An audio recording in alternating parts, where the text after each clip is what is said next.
V knjigi Modrosti iz celega sveta je zapisano: ljubezen je življenje in življenje je ljubezen. V tisočletjih življenja so ljudje iskali zmotno zavetje v sili nad nami, ki so jo vsa verstva poimenovala Bog. Vsa verstva v nas vzbujajo strahospoštovanje z namišljeno osebo, ki je nad človekom, ki ga lahko kaznuje in zmotno varuje. Človeški slepo verjame, da ga bo našel v cerkvi, ki so si jo ljudje oziroma sistem izmislili, da bi ujeli vse duše na zemlji v najbolj zlagan sistem – cerkev. Cerkev je samo cerkev, prazna, brez osebe oziroma nad osebe Boga. To je le ujetništvo za človeštvo. Danes se bomo pogovarjali o Bogu. Je to iluzija, je to zatočišče? In hvaležno pozdravljam v svoji družbi sogovornici. Lepo pozdravljeni, dobrodošli. Hvala lepa za povabilo v studio. To ujetništvo za človeštvo v tem smislu, na kakšen način to deluje? Ker jaz vendarle poznam recimo ogromno ljudi, ki so bili v stiskah v svojem življenju, so bili na nekem dnu, pa jim je v bistvu pomagalo to, da so molili, da so hodili v cerkev in podobno. Na kakšen način je potem to ujetništvo? Ja, človek ima v bistvu direktno povezavo prek svojega srca in tudi hvaležnost ima direktno povezavo s to silo življenja, s stvarstvom. In to je nekaj tako lepega, izjemno lepega. Zdaj, ujetništvo je pa Bog v tem smislu, da je to neka struktura, kletka, ki igra na človeški strah. In tudi ko gre za to, da ljudje molijo k nekomu, jaz osebno nisem nikoli bila v cerkvi, tudi ko gre za to, da ljudje molijo k nekomu, gre to preko preko nekega filtra.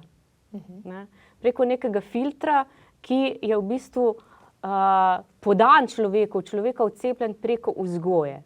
Ampak recimo, ne vem, če pogledamo: Sveti angel varuh moj, bodi vedno ti z menoj, stoj mi noč ob dan in dan ob strani vsega hudega me brani, prav prisrčno prosim te, vodi me in varuj me. Sej ni nič takega sistemskega noter, ali pač? Ja, vsaka stvar, da deluje. Tukaj govorimo, v bistvu treba je na širše pogledati, kaj zdaj to pomeni. Ampak vsaka stvar, da deluje, da nek procent resnice, da nek procent varnosti, jaz bi temu rekla tudi cona udobja, varnost. Vsakdo si želi biti neka sprejet. polresnica. Polresnica. Vsakdo si želi biti, vsako bitje, ljudje in živali si želijo biti samo sprejeti, ljubljeni in varni. In potem na to varnost v bistvu se nekdo priklopi. Tudi otrok želi biti varen, želi biti sprejet od staršev. Otroci tudi čutijo neke sile, ki so okoli, lahko se jih bojijo, lahko ne. In tukaj je spet ta moment strahu. In se otrok priklopi skozi to, ampak potem se pa na to nalagajo strukture in strukture in strukture skozi vzgojo. Ne smeš tega, ne smeš onega. Ukloni hrbet, če ne sicer. Problem je, ko postane to pogojevano, se pravi v izhodišču vsako bitje želi biti samo ljubljeno, sprejeto in varno. Problem je, ko se to, se pravi skozi vzgojo, skozi celoten družben sistem, ki se okoli tega skozi to razprede, postane to pogojeno. Se pravi, dobiš ljubezen, če. Dobiš sprejetost, če. In potem na ta način, tukaj govorimo o momentu strahu, čim govorimo o momentu pogojevanosti, govorimo o trenutku strahu. In točno ta strah je tisto, zaradi česar se človek odmakne od tega, kar v bistvu je. V bistvu ta spojena silo življenja, ki je direkten pretok, direkten stik s samim sabo, skozi srce. In na ta način tukaj pride do tiste blokade in se ljudje začnejo v bistvu bati, kaj pa se zgodi, če jaz ne ravnam v skladu s tem, kar mi pravi. Če jaz ne ravnam v skladu s tem, kar mi nek notranji signal pravi, da je tako prav. Tukaj potem pa nastopi strah pred izločenostjo. Ja, precej biološke zadeve na koncu koncev, v tem smislu. Spoštovana gospa Zvezdana, vaši vrstnice so verjetno še vedno kar precej globoko v sistemu, če lahko rečem, in mogoče v drugačnem razumevanju ljubezni kot take. Ja, jaz na srečo nisem več v sistemu, že nekaj let, in lahko sem se podala zaradi tega na pot zavedanja, na pot, ki vodi samo v srce, kjer se vzpostavi neskončna hvaležnost, ki je pogoj za brezpogojno ljubezen. To dvoje zdravi, to dvoje pomaga človeku, da lahko živi svobodno v srcu, v miru duši in nenavezanosti na kogarkoli. To se tudi navezuje na to temo, o kateri sedaj govorimo. Ampak a se vam zdi, da težko to pravo ljubezen, brezpogojno ljubezen doživiš, če si del nekega sistema? Ker če pogledamo sistem cerkev, ne govorimo samo o krščanstvu, se govorimo tudi o drugih različnih verah, ki imajo vse neko ustanovo, ki pač rečejo cerkev, tempelj, kakorkoli pač že. Imajo nekega človeka, ki ima veze s tem Bogom, zdaj Bog je pa ali je Allah, ali je kdorkoli pač že, skratka, različna imena. A se vam zdi, da zaradi tega, ker če pogledamo nazaj, je bilo vse to nekako vsiljeno in je to tista energija, zaradi katere hočeš nočeš dosegamo neko stanje ujetosti, če ostajamo v sistemu? Jaz sem prejle govorila o sistemu, ko sem živela v službi, v različnih društvih, v družini. To so vsi sistemi. Zdaj govorimo tudi o cerkvi. A veste, to je vse prepleteno. Osnova vsega je cerkev in te dogme, ki izhajajo iz nje. Skozi tisočletja se je to vleklo. Tudi šolstvo, zdravstvo, politika, gospodarstvo, vse temelji na tem. In to deluje, kot je rekla Alenka, na sistemu zastraševanja, pogojevanja in pritiska na ljudi. Cerkev, katerakoli cerkev, kot ideologija je pritisnila na človeka, na njegov nezavedni to so dvomi, strahovi, negativne misli, je znala pritisniti na človeka, ki je razdelil svojo dušo in telo na dva dela. In podredil našo spolno energijo na nivo reprodukcije. To je temeljni problem in na nivo greha. Greh se vleče skozi vso to ideologijo, o kateri govorimo, tudi drugih. In prisilil človeka, da je potlačen, da je prestrašen, da se boji, kako in pogojuje, sprejema in tako naprej. Recimo v Tao je zelo jasno, da je ta spolna energija najmočnejša. To je življenjska energija, razumete? In so nas potlačili na nivo reprodukcije, kot sem prej rekla. Ko zopet z zavedanjem, ko gremo v srce, zopet postanemo enost. Zopet združimo dušo in telo. To je pomembno. In greh, jaz sem dobila uvid, ker sem povezana s kanalom z višjo inteligenco, da greha ni. Lahko ga tolmačimo samo, če ne delujemo v povezavi z višjo inteligenco, ki nam posreduje univerzalno naravno resnico, pravico, dobro, ki je pa predstavljena v teh temeljnih učbenih zavedanja. Ampak kako mislite, da bi izgledala družba brez nekih teh osnovnih zapovedi, ne laži, ne kradi in tako naprej, ki so vendarle postavljene kot nekaj, kar je neprimernega? Kako mislite, da bi potem izgledali brez tega? Tukaj gre za univerzalne vrednote. Saj v bistvu iskrenost je univerzalna vrednota. Ampak zato, da si ti iskren z drugim, treba biti najprej iskren z res samim sabo. Čim pa imamo tukaj ta moment strahu, čustvo strahu, pa tukaj človek že začne tehtati. Se pravi, zmeraj, ko so pravila, so na neki točki, do neke ravni v bistvu so veljavna, ampak bistveno je, tukaj govorimo o univerzalnih naravnih vrednotah, ki so iskrenost, so hvaležnost, so prizemljenost. Kaj to pomeni biti prizemljen? To pomeni biti ne glede na to, v kakšni situaciji se znajdeš. Da te ne odnese ven v čustva, da te ne odnese v ljubosumje, da te ne odnese v tekmo izrinjanja drugega, hojanja po drugem ali pa podrejanja čemurkoli že. ker v bistvu vsakdo ima neko tako zelo posebno nalogo na svetu, zaradi katere je bil rojen. In pravzaprav, ko smo v srcu, ko smo v stiku sami s sabo, v srcu, v zavedanju in imamo v bistvu to povezavo z višjo inteligenco, lahko se vse skupaj zelo brez napora izpeljuje. Jaz ne vem, zdaj, vi ste me vprašali, kako bi izgledala ta družba, jaz ne vem, ker nisem nikoli v takšni družbi živela. Običajno je, da... Nekateri bi rekli, da bi bil kaos, ne? Brez pravil. Ne. Ne? Kaj Če lahko dovolim, ne? Ko smo v srcu, poglejte, mi dve se takoj povežemo v srcu in sva enost in lahko komunicirava brez besed, lahko cel dan, povezavi z višjo inteligenco, ki nama pošlje informacije, ki jih ta trenutek dobiva. Ko sem jaz v srcu, se povežem s celim človeštvom, ki je tisti trenutek v srcu. Razumete? In lahko, če bi vsi delovali na sebi, kako priti v srce in ostati v njem večno, bi lahko tudi komunicirali mirno med sabo, se spoštovali, sprejemali enega drugega in ne bi potem prišlo do kakršnihkoli blokad, zapor, nasilja, ker tudi v človeku samem je bitka med dobrim in zlom, med nezavednim umom in srcem. Kakšna je vaša definicija Boga? Boga ni. Obstaja stvarstvo, ki nas je ustvarilo. Mi smo del stvarstva. Obstaja to ni, ne? Nisi pa ateist, če misliš, da Boga ni, ali si? Kako je s tem? Jaz gledam drugače. Jaz vidim, po kar dobim tudi informacije, obstaja višja inteligenca.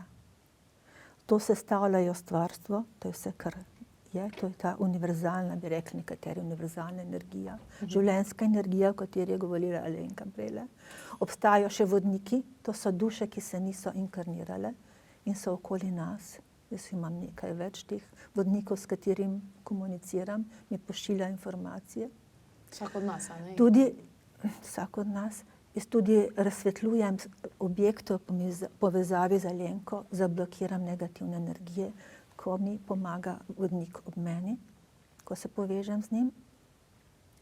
To pomeni, da bi, ko presežemo ta boj v sebi, ko smo neskončno v srcu, ko zablokiramo nezavedni obstaja neskončen mir v nas. Zaupanje, iskrenost, kot je rekla, hvaležnost, predanost, višji inteligenci, zaupanje sebi tudi, neskončno zaupanje. In tako, poglejte, vsak človek, če bi deloval v tem smislu, bi lahko se sestavljali kot kapljice v morju in bi širili to zavedanje in bi lahko preplavilo celo zemeljsko oblo. In vera nam ne more pri tem pomagati v smislu nekega religijskega sistema. Ne. Ker če beremo Biblijo, ali pa če beremo Koran, ali pa če beremo katerokoli drugo sveto knjigo, ker pač vsako ima neko sveto knjigo, še en isti program, pač beremo o teh zadevah, v tem smislu, ogromno nekih resnic lahko najdemo notri, o katerih tudi vi danes govorite. Poglejte, mi dobivamo direktno informacijo z višje inteligence. Ko se je Sveto pismo pisalo, je bilo tudi tako rečeno. Samo je bilo večkrat prevedeno, predelano in zmanipulirano. In določena besedila so bila ven izpuščena. O reinkarnaciji recimo, tole je precej znano. Določene zadeve so bile ven izpuščene. Ne. Problem je v tem, koliko neko besedilo dejansko opisuje stvarnost, kako deluje. Se pravi, kako deluje sploh človek, kako deluje celotna stvarnost. Ne. In zdaj ta sveta besedila, ki temelijo na tem, na igri moči, jaz temu pravim igra moči, nekdo je nad, nekdo je odspod, ki v bistvu nekoga potlači dol, ga spravi v strahospoštovanje, tukaj se začnejo problemi. In zdaj pa to treba razumeti znotraj tega moderne družbe, v kateri živimo. Tukaj mogoče pač ta Bog ni več na ta način, kot je bilo recimo v 15. 16. stoletju, ki so se začele prve verske vojne pač v Evropi. Gre za ego. To je ta struktura, to je ta notranja struktura, notranja kletka, ki se razvije in ki jo je potrebno premagati. Ne? Kaj pa, če so bili v bistvu ti sistemi narejeni ravno zaradi tega, da pridemo do tega, da ne rabimo sistema, ker imamo že sebe? Ne vem, o tem nisem razmišljala. O tem nisem razmišljala. V vsakem primeru, ne glede na to, zakaj so bili narejeni ti sistemi, ne, pač je treba gledati rezultat teh sistemov. A so ti sistemi vodili v večjo osvobojenost človeštva, v višje zavedanje, v to, da se v nas ne sprožajo ljubosumje, strahovi, jeza, poskus drugemu bitju ugrabiti nekaj, kar mu ne pripada, ugrabiti njegovo življenjsko energijo, njegovo sposobnost izražanja, darovanja, tega, kar dejansko lahko da sebi in drugemu. A je vodilo v to, ali pa je vodilo v to neko miroljubno bivanje, ki je pa možno, jaz resnično ne vidim druge poti, ki je možno edino s tem, da je nekdo razvija to sposobnost biti v srcu, biti odprt, biti v širjavi in da v sebi vzgaja ljubezen, ne pa strah. Kaj pa, če je to naša evolucija? Sej vsi pravijo, Zemlja je učni planet. Sem nismo prišli sam fajn se imeti, ampak določene zadeve na dušni ravni v bistvu razdelati. Kaj, če je to pač naša evolucija? Taka je, se sreče ne moreš občutiti, če prej nisi česa drugega, ker polarnost vendarle je prisotna. O tem se niti ne sprašujem. V vsakem primeru je treba tisto, kar je treba, s čimer se vsakdo sooča, vsakdo spopada, ali postane suženj svojega ega, kar mu seveda da določene prednosti v družbi, ne? Določeno cono udobja, bi rekla. Lahko se ta ego seveda tudi začne divjati zelo, kako ne rečem, negativno, destruktivno, razdirajoče. Lahko je pa tak smehljajoč. Ampak je še vedno to. Vsakdo pa, za vsakogar je treba, da to premaga. Ker če pogledamo, veliko imamo ver, tudi takih, ki delujejo, mogoče ne tako zelo javno, ampak vsaka pravi, tvoj Bog je lažen, moj Bog je pravi. Ne, ti nimaš prav, to je ujetnost, tle boš dejansko dobil svobodo. Zdaj pa, ne vem, če imamo nekoga, ki pač mu pomaga, vzame križ, zmol, dobro se počuti zaradi tega, a bi res mogel iti v ta proces, da si razdre vse koncepte, v katerih je bil vzgojen na nek način, da se izpiše iz sistemov, da začne čutiti sebe. Je to vredno? Je vredno. Poglejte, vse vere so bile širše gledano zelo negativne. Vojska, revščina, lakota. Posledica vsega tega. In to je bilo v bistvu manipulacija in upravljanje z ljudmi. Lažje upravljaš človekom, ki je prestrašen, ubog, ki se bori za preživetje. Poglejte, nam je lažje sedaj, ko delujemo v zavedanju, ko delujemo samo skozi srce. Kot sem že prej rekla, mi ne delujemo na sili moči, jaz sem več vredna od vas ali manj vredna. Ko smo neskončno uravnoteženi, ko smo neskončno v srcu, lahko obvladujemo sebe, si se pozdravimo, tudi s pomočjo glasnikov zavedanja in delujemo optimalno. To je zavedanje, bi rekli tudi ekonomsko rečeno, vlaganje, modra investicija v nas, ki rešuje nas, rešuje delovanje v vsakem trenutku, to, kar je rekla Lenka, da smo prizemljeni tukaj in zdaj. In ko se vse odgovore dobimo v nas, ko smo v srcu, tudi v povezavi z višjo inteligenco, oziroma lahko si pomagamo čisto s preprostimi tehnikami. Super. Hvala lepa za vse te besede. Kaj pa mislite vi, je Bog zabloda, je prevara, je iluzija ali je dejansko neka inteligenca, s katero se lahko povezujemo? Kako sami vidite vso to zadevo, kako sami čutite, kakšno je vaše zavedanje o tem? Pogovor nadaljujemo na družabnih omrežjih, tako da vabljeni, da zapišete svoj komentar tudi pod ta posnetek, če gledate preko spleta. Še kakšna od teh tematik pa na klepet ob kavi.si.